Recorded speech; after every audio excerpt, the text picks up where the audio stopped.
آخری کہکا۔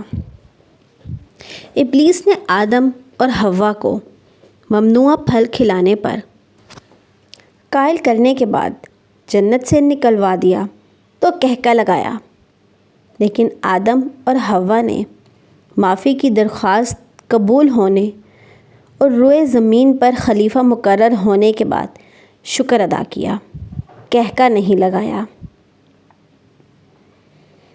نمرود نے ابراہیم کو آگ میں پھینکا اور کہکا لگایا۔ آگ حکم خداوندی سے گلزار بن گئی۔ ابراہیم اٹھے، خدا کا شکر ادا کیا اور کہکا نہیں لگایا۔ یوسف کو بھائیوں نے کنویں میں پھینکا، غلام کے طور پر بیچ دیا اور اپنے تئیں ان سے جان بھی چھڑوائی اور کہکا لگایا۔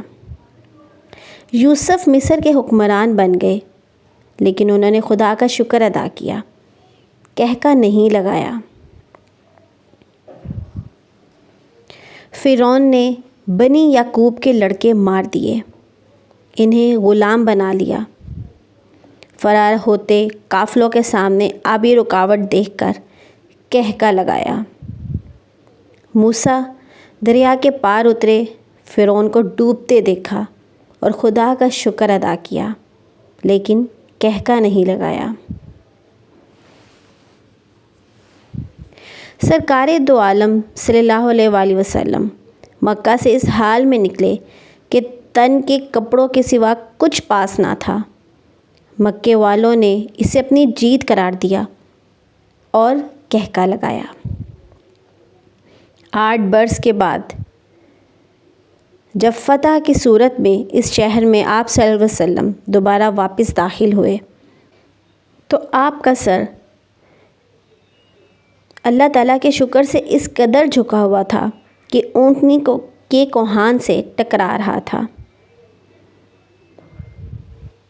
سب سرکش سزا کے منتظر تھے، لیکن رحمت العالمین نے عام معافی دے دی، لیکن کہکا نہیں لگایا۔ عارضی کامیابیوں پر کہکا لگانا ابلیس، نمرود، برادران یوسف، فرعون اور ابو جہل کا وتیرہ ہے، جبکہ آدم، ابراہیم علیہ السلام، یوسف علیہ السلام، موسیٰ علیہ السلام اور حضرت محمد صلی اللہ علیہ وآلہ وسلم جانتے تھے کہ آخری کہکا صرف اس ذات باری کا ہوتا ہے جسے زوال نہیں۔ مائی یوٹیوب فیملی، یہ چھوٹی چھوٹی سی باتیں میں امید کرتی ہوں کہ آپ کو سمجھ بھی آتی ہوں گی اور آپ اسے بہت کچھ سیکھتے بھی ہوں گے۔ اب میں آپ کو ایک ایسی چھوٹی سی سٹوری سناؤں گی جو کہ بالکل حقیقت پر مبنی ہے۔ جو لوگ ہمارے باہر کے ملک میں رہتے ہیں اپنے بیوی بچوں سے دور، وہ کس کرب سے گزرتے ہیں اس کا اندازہ ہم لوگ نہیں لگا سکتے۔ ان کے لیے پاکستان میں آنے کے بعد ان کی فیملیوں میں ان کو کیا کچھ برداشت کرنا پڑتا ہے، یہ چھوٹی سی سٹوری سے آپ کچھ اندازہ کر سکیں گے اور ان کا احساس کر سکیں گے۔ اس بار پاکستان جا کر وہیں کوئی کاروبار کروں گا، 2 وقت کی روٹی ہی تو کھانی ہے۔ 1 سال شادی کو ہوا، ماں باپ بیوی کے پاس رہوں گا، بس یہ والا سال نکل جائے۔ یہ سوچتے سوچتے 2 سال گزر چکے تھے۔ سلیم یہی سوچ کر ہر رات سو جاتا تھا کہ یہ آخری سال ہے۔ چھٹی مل گئی، پاکستان چلا گیا۔ وہیں روایتی 4 دن کی مہمان نوازی اور تحائف تقسیم کرنے تک کا وقت گزرا، تو اس بار تو گھر میں کچھ بڑے فیصلے ہوئے۔ سلیم کی بیوی اور ماں باپ کی آپس میں نہیں بن رہی تھی۔ نند بھابھی میں بھی ناراضگی چل رہی تھی۔ مل بیٹھ کر بات کی، فیصلہ ہوا کہ الگ ہو جائیں گے۔ کرائے کا مکان دیکھا تو ایڈوانس دیا، شفٹ ہو گئے۔ نئے گھر میں بیوی تو آزاد ہو گئی، مگر سلیم ایک بار پھر سے واپس پردیس کا قیدی بن کے رہ گیا۔ پیسے ختم ہو گئے، واپس آ گیا۔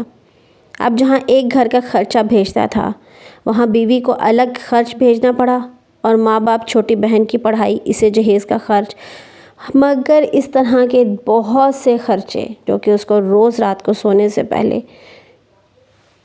بہت تنگ کرتے تھے، وہ یہی رات کو سوچتا تھا کہ یہاں بھیجنا ہے، وہاں بھیجنا ہے، بہن کی شادی کرنی ہے، گھر بنانا ہے، اپنا ماں باپ کا خرچہ اٹھانا ہے۔ یہی سوچتے سوچتے وہ سو جاتا تھا۔ ہر روز رات سونے سے پہلے اب وہ ایک ہی خواب دیکھتا تھا کہ بس بہن کی شادی تک کا مسئلہ ہے، پھر پردیس چھوڑ دینا ہے۔ بہن کی شادی ہو گئی، سلیم کو اللہ نے بیٹا دیا۔ بیٹے کے بہتر مستقبل کی سوچ نے ایک بار پھر سے سلیم کو پردیسی بنا دیا۔ فکر ستانے لگی کہ ابا کا گھر اگر بیچ بھی دیا جائے تو اس میں میرا اتنا حصہ نہیں ہوگا کہ اپنا گھر بنا سکوں، لہٰذا کسی طرح ایک پلاٹ لے لیا جائے، پھر پردیس چھوڑ دوں گا۔ 2 سال لگائے، قسطوں پر پلاٹ بھی لے لیا، لیکن اگلے 2 سال میں وہ پلاٹ سلیم کی جائیداد بن گیا، مگر سلیم کو یہاں تک پہنچتے ہوئے پردیس میں 12 سال گزر گئے۔ اللہ تعالیٰ نے ایک بیٹی بھی دے دی۔ جب بیٹی کو گود میں لیا تو خاموش زبان سے، نم آنکھوں سے دل میں وعدہ کیا کہ اے میری پیاری گڑیا، تیری خوشیوں کے لیے تیرے باپ کا ہر خواب قربان، میں تیرے لیے ہر سکھ کماؤں گا۔ اس بار سلیم نے پردیس کو ہنس کر قبول کیا۔ اگلے 5 سال محنت کی، اس پلاٹ پر ایک چھوٹا سا گھر بنایا۔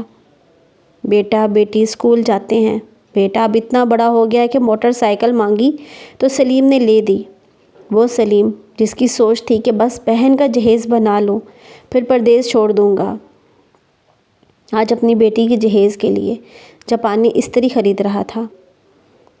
یہ کوئی اور ہی سلیم ہے جس کے پردیس میں بال اب سفید ہیں۔